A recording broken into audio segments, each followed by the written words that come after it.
Welcome to City of Keene in Focus. Thanks so much for listening.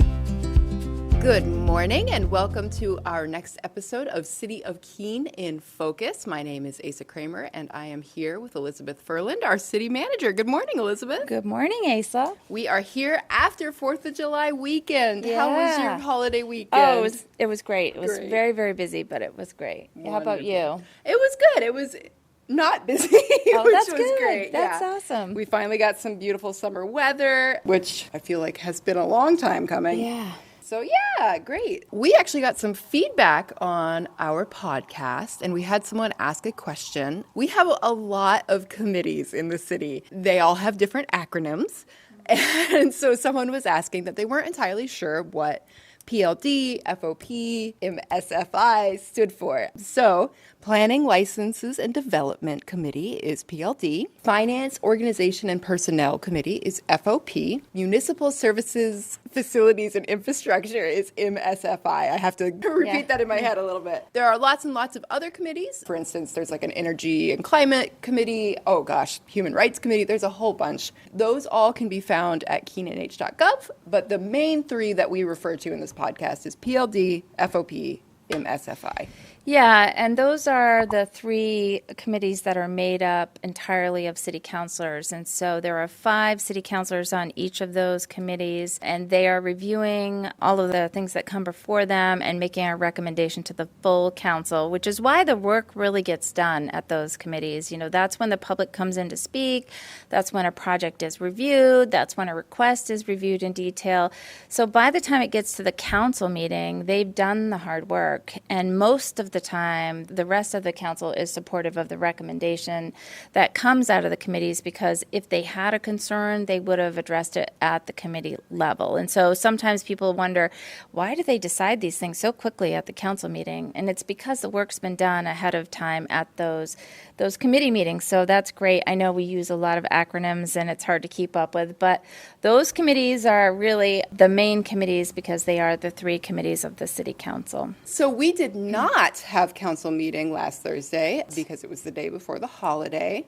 So what would you like to talk about today? Yeah, so this week we are having our normal committee cycle. So it'll be PLD and FOP, and then we'll have a council meeting the following week. So I thought today it would be great to talk about what we work on in the summer. You would think that after we adopt a budget, we have a little bit of a break. That's really not the case. After the operating budget is adopted, the city team moves into capital planning. And so every other year, there's a major capital plan update. And then on those off years, it's basically a minor update just for the operating budget. But the capital plan is an important part of our budgeting process. It's really a financial planning document. The intent of it is to set aside money for projects as they become closer in the timeline, or make sure that we are, sustaining the investment into the community's infrastructure. And so there's a lot that goes into the capital plan. The capital plan also is the document that ties together a whole bunch of other documents. So the departments have a variety of strategic planning documents that they use to help them create their capital plan requests. But one of the biggest documents we use is our master plan.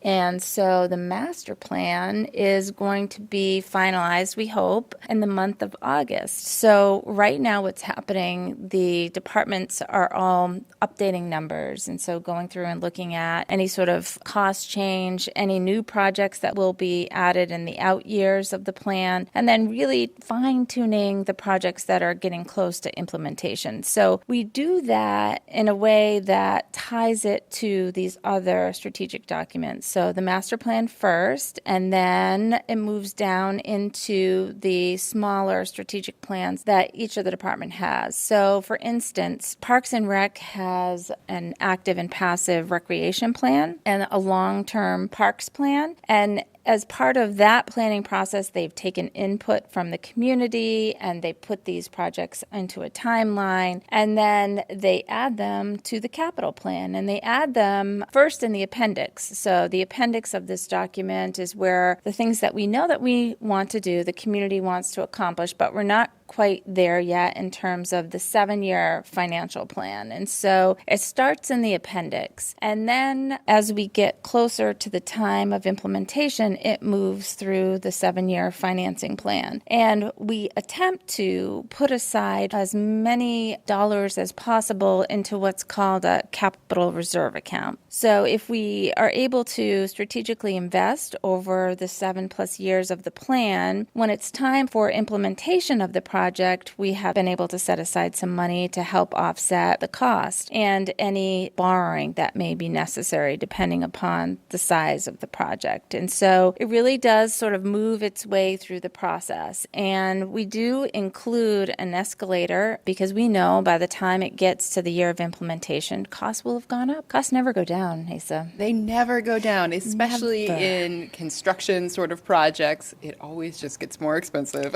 Yeah. And then sometimes we'll have something happen that will move a project to the forefront. And so, for instance, we had an issue on Thompson Hill Road, and it was something that wasn't in the plan yet for repair. There's not a lot of traffic on that road, but there are people that live up there, and it began to be a safety concern as the embankment started to erode away. And so we had to do some shuffling of projects and move it to the forefront. But even then, it still took a couple years to get it done, because even if we have a project that has to move to the front of the line, we have to have the money to design. And then that design work usually takes 1 year, one cycle, and then you move into construction. So you have to bid it out in the winter for construction in the spring. And so even when something is really an emergency, we often still have a couple of years that we have to work it into to make it happen. It makes sense. There's a lot of moving parts, it sounds like. Yeah, there are a lot of moving parts. I think we've gotten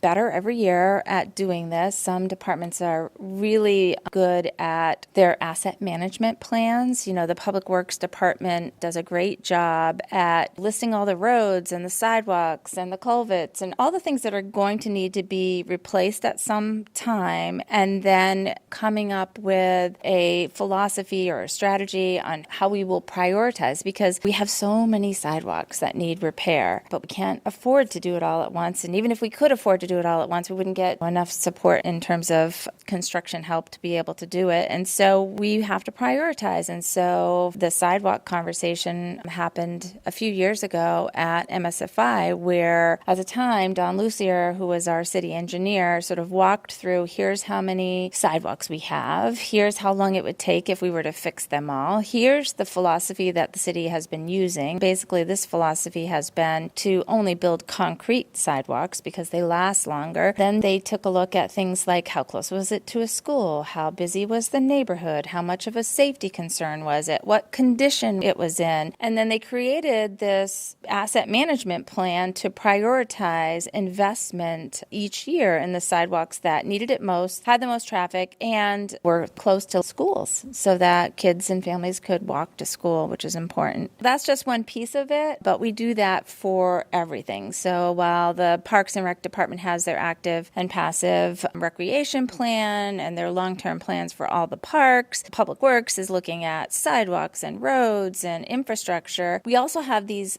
other projects. So, for instance, the airport has a large runway project, and we need to plan those projects so that it aligns with the FAA. We get 90% of the funding for all of our airport projects from the federal government through the FAA, and then we get another 5% from the state FAA department. So that leaves a 5% match for the city when we do a project. So obviously it makes sense. We want to take advantage of those funds and not have to pay for it all ourselves. And so we have to work that into the plan. We have to work in when the city will need our 5% match, when the funds will be available from the FAA, when we can get it through the state process. And so we've had some issues recently at the airport because we haven't been able to complete that process. Either the bids came in too high and we had to start over again, or it took too long and then we had to start over again with the FAA. And so that project right now, it has been bumped out 3 times. Yeah, wow. 3 times. I think we're going to be able to finish this runway project this year, but I don't know. I mean, we have some bids that we think we'll be able to work with, and the state FAA department has been really great about moving some of their grant funding around to help us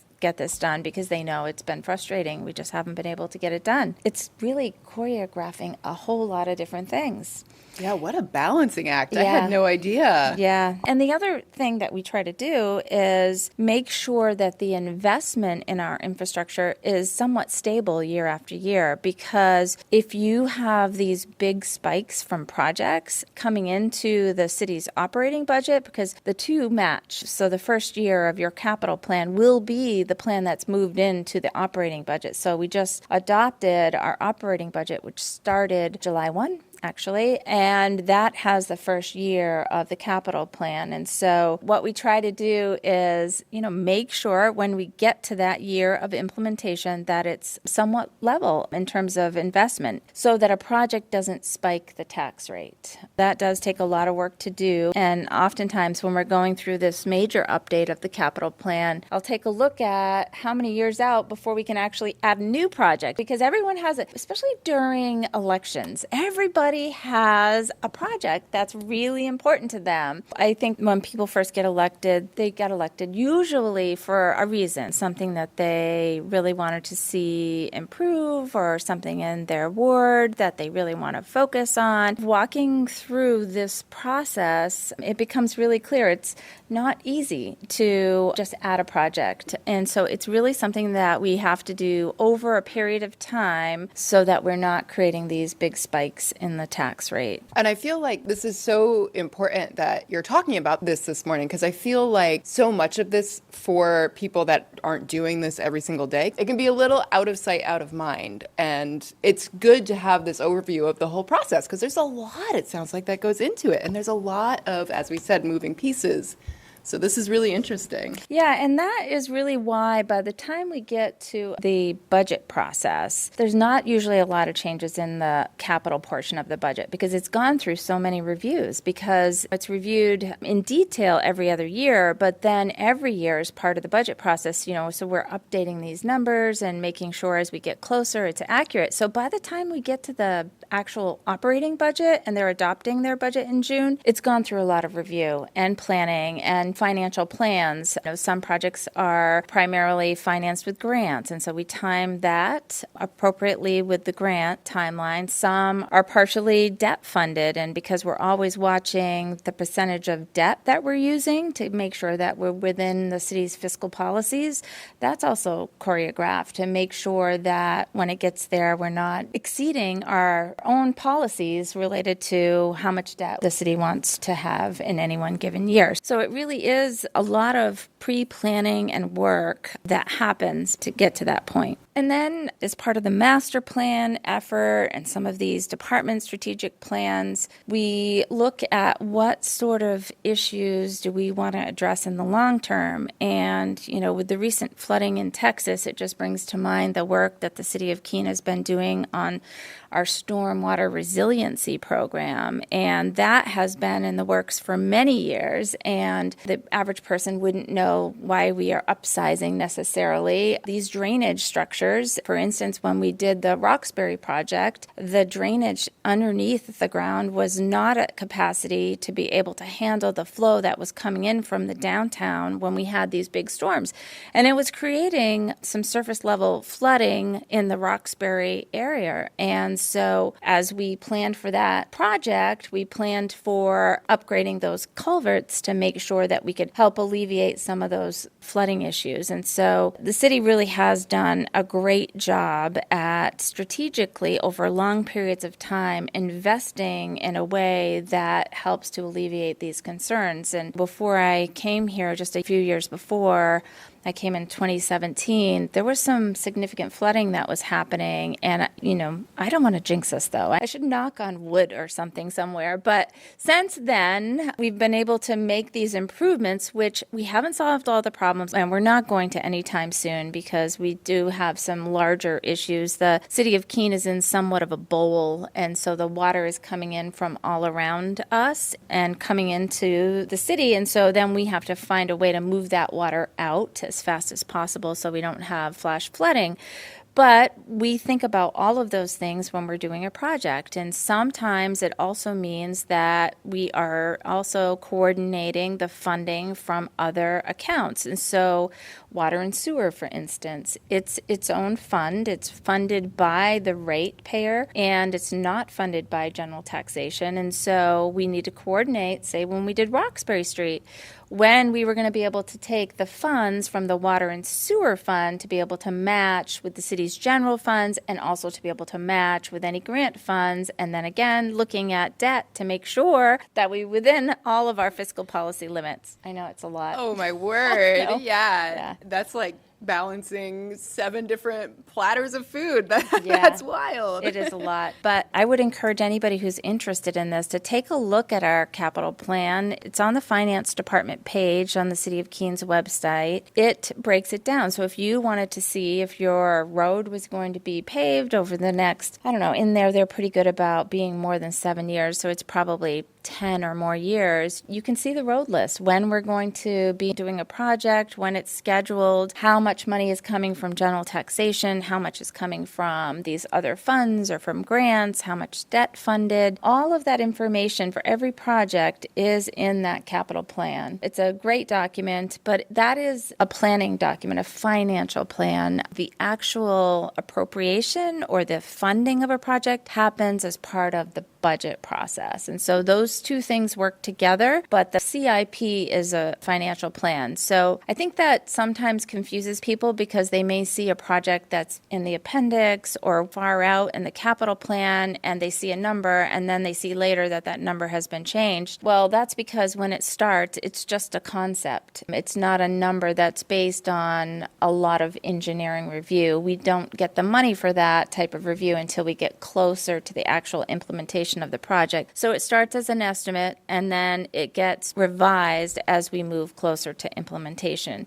And the other thing, we have some projects in the capital plan that the council has said we're not going to do them until we identify grant funding for them. And so they're in there, but they keep getting bumped out. And that's the West Keene Fire Station. That's a project that's been in there for a number of years. And so we don't want to forget about it. So we keep it in the capital plan. We know that it's got to be addressed at some point. But the council has clearly said we just don't have the funding for this right now, and we need to be able to identify some grant funding before it moves closer in that capital plan. This is all so interesting. It's such a impressive, intricate process, it sounds like. And it's also impressive that on top of all of this financial balancing, we are having to react to sort of a changing economic landscape. And as you say, like in flood resiliency, we're seeing more and more weather events. We're reacting to kind of a different weather climate as well. So it's really interesting, all these moving parts that I think people don't always realize are interconnected. Right, that, and we have some aging infrastructure, and the fact that the infrastructure under the ground can't be replaced all at one time. And so we have to look at the information that we have, maybe how many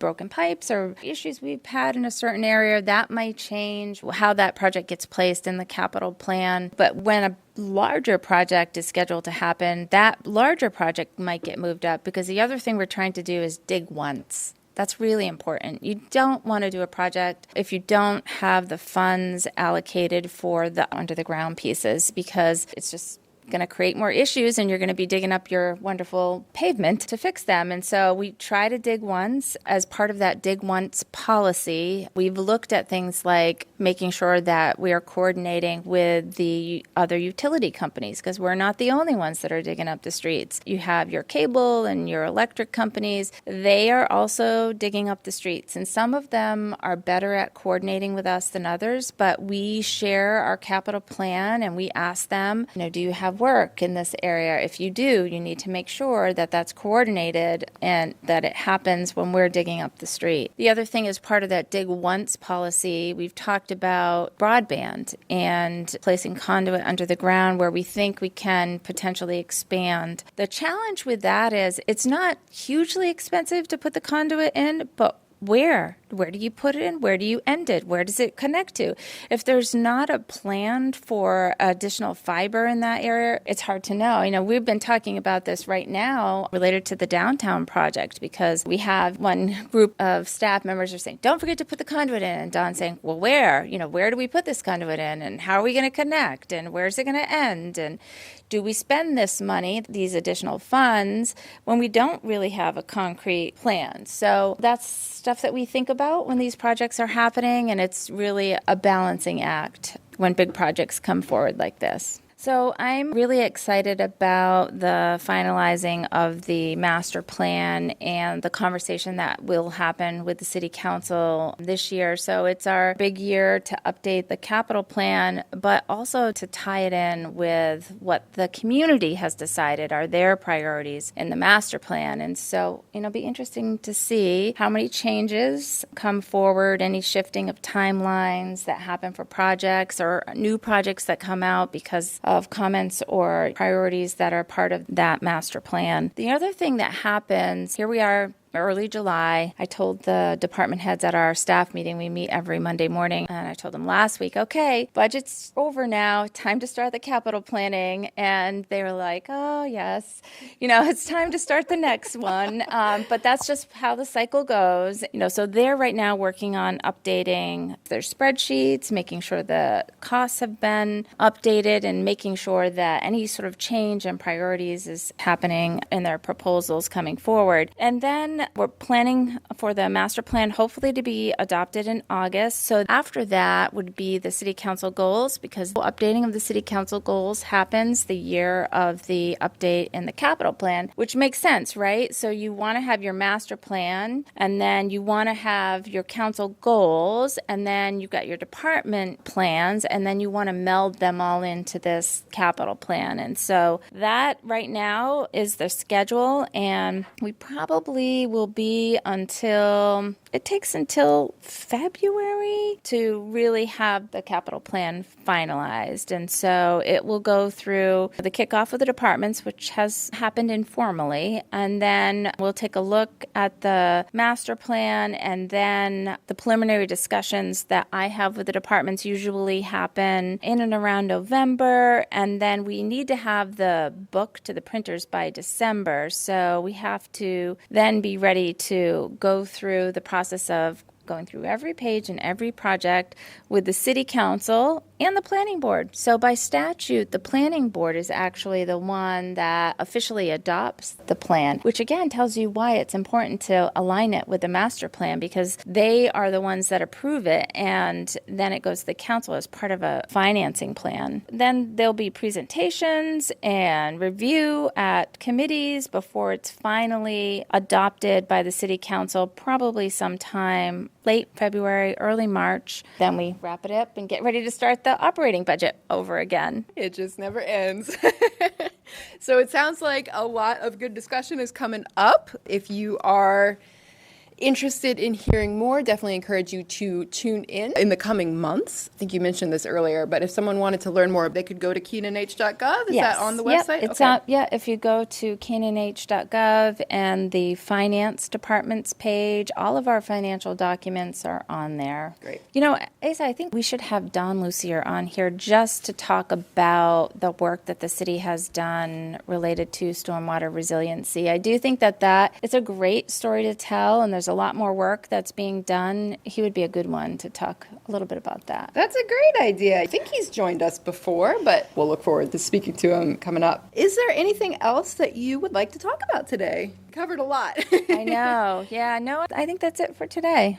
All right. Well, super. As always, I'm going to encourage you to go to keenanh.gov/jobs to check out our job openings. There's a lot of good ones on there. Go to keenparks.com to check out the Parks and Rec summer events. And also, I just want to remind everyone that Community Night is coming up August 19th, 4 to 7, over at 350 Marlborough Street. We're going to do a touch-a-truck. There's going to be food and games. It's going to be a really fun time.